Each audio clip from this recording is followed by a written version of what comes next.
ChatGPT is an incredible tool that can help students with research, writing, and even language learning. With its free tier, you can access unlimited GPT 3.5 and get started with conversational AI. Claude is another powerful tool that can help students with writing, coding, and even communication. With its free tier, you can access unlimited messages and get started with conversational AI. Perplexity is an excellent tool for students who need to research topics, answer questions, or create study guides. With its free tier, you can access unlimited searches and get started with knowledge retrieval AI.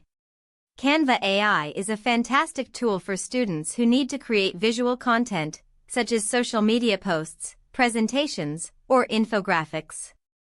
With its free tier, you can access limited AI features and get started with graphic design AI. Gemini is another powerful tool that can help students with writing, coding, and even communication.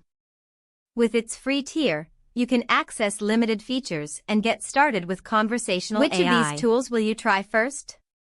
Comment below with the name of the tool.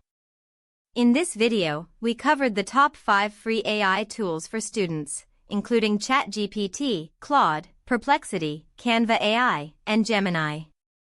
Each tool has its unique features and use cases, and we hope you found this video helpful in getting started with AI tools. Thanks for watching. If you want to learn more about AI tools and how to use them to boost your productivity, subscribe to our channel for daily videos and tutorials.